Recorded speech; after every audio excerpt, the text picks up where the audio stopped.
back into the music shortly, and I've got a great song for you from Bob Seger lined up, Main Street. Speaking of streets, well, motorways to be precise, 1 o'clock this afternoon. By crikey, she's all go. The wait finally over.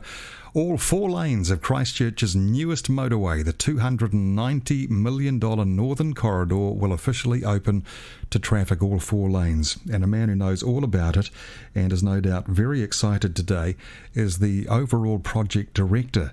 It's Edward Husband who joins me on air now. G'day there, Edward. Hello, John. How are you? Very good, thank you. Edward, have you been involved right from the start? And if so, what time frame is that? Yes, I have. I have been involved right from the start. So the tender period officially kicked off nearly 5 years ago, and then we were nominated as the preferred contractor or consortium in about mid-2016. So it's a bit over 4.5 years since we first started working in earnest on the project on the ground. It's quite a while. Now, Edward, I believe the idea for this Northern Motorway was first sort of mooted way back in the 60s, was it?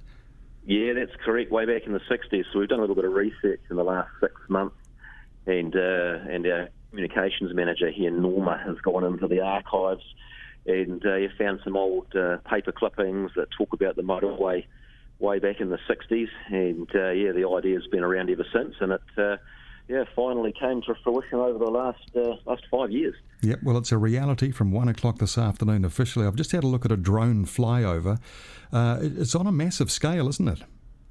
Yeah, it is really. It's the single largest motorway construction project undertaken in the South Island since the Northern Motorway was first built back in the 70s. So it is a very large-scale project for this part of the country. Yeah, and of course through an urban environment for much of it. What has the impact been like on the local community? Did you manage to keep that impact to a minimum, Edward? Yeah, look, we were well aware when we started that we were going to be operating in people's backyards and in clear view of everybody, and certainly moving into Christchurch on Cranford Street. So we just took the view that we needed to keep people fully informed as often as we could about what was going on. And, most people, I think, will agree that they can accept a certain amount of nuisance, I suppose, in their backyard if they know exactly what's going on. And so we just made sure that we were constantly talking to them, providing newsletters and email correspondence so that they were always well aware of what was happening. And then they were able to contact us at any time if they had any questions that they had about the work. So we've had a pretty good response overall. It's been great. Yeah, well, Edward, you were one cog in the wheel, but, a big cog in a very big wheel. How many people do you think have been involved on the ground with this project over the years? Oh, we've, look at it. At the construction peak, we had over 300 people on the site at one time. But then over the years, we've impacted close to 3,000 people on the job. So that's our own team here, but that's our suppliers, that's our subcontractors. There's a huge amount of people and businesses that go into delivering something like this. It's certainly not a handful of people and not one or two organisations. It involves the whole local community. Yeah, well, you are the project director, so in a way you must feel like, to some extent, it's your baby. And I've got to ask you, Edward, is there a favourite part of this Northern Corridor for you? Yeah, it does feel like your baby, really, and it's on jobs like this, they have their trying moments. So, like anything, you sort of wonder sometimes if you're ever going to get there, and especially when you're in the middle of winter and it doesn't stop raining. But then you pop out the other side and you get into summer like we are, and it's finished.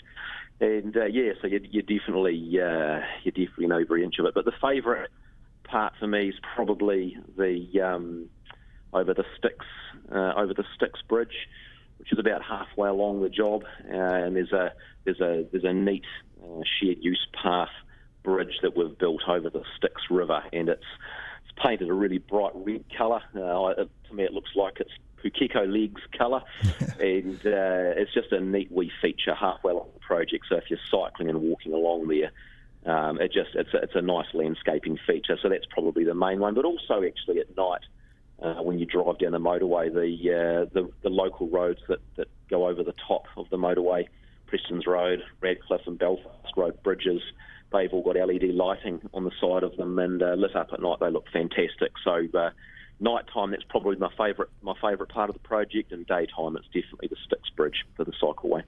Edward, I would imagine you have an engineering background. Did you ever imagine when you started out in your career that you would be overseeing something of this magnitude? No, I didn't. Although from an early stage in my career, I wanted to get onto big projects, and I remember sort of 20 years ago looking at a contractor magazine, and there was a project in North Island, and I was working for a little local contractor at the time. I remember reading the magazine and thinking, I want to get on things like that, and how do I do that? And then, when you sort of decide there's something you want to do, and you start looking for ways in which you can get involved, and just happened to have a conversation with a couple of the right people, and so my major projects experience, career started to take off. And for me, I suppose being a Cantabrian and a North Canterbury resident, was pretty passionate about getting onto the motorway construction projects that have been underway in the last 10 years. And so for me personally, I've had involvement in 3 of them now. I did Southern Motorway Stage 1 to a point, and then I was on the Western Belfast bypass, and then now onto the Northern Corridor. So pretty neat way to sort of spend the last 10 years of my career in Canterbury building these magnificent projects. What's next for you, Edward? I'm actually I'm heading down to Queenstown to do some work in Queenstown with the Queenstown Lakes District Council and Waka Kotahi. So slightly different challenge, a program of work down there. So that's where my next focus will be. Well, congratulations, Edward Husband, the project director for the Northern Motorway. It's looking damn good, and it's officially open to traffic from 1 o'clock this afternoon. Just quickly, Edward, a quick look at the speed limits along the 4 lanes. Yeah, so it is a 100 kilometre an hour motorway. So the main body of the motorway will be open at its designated speed, and then as you approach QE2 Drive, the speed drops down to 80 kilometres an hour, and then of course when you get into Cranford Street it drops down to the urban environment speeds of 50 kilometres an hour. Looking forward to driving it myself. Edward Husband, everybody, with us here at Compass FM, the project director for the Northern Motorway. She opens officially at 1 o'clock this afternoon.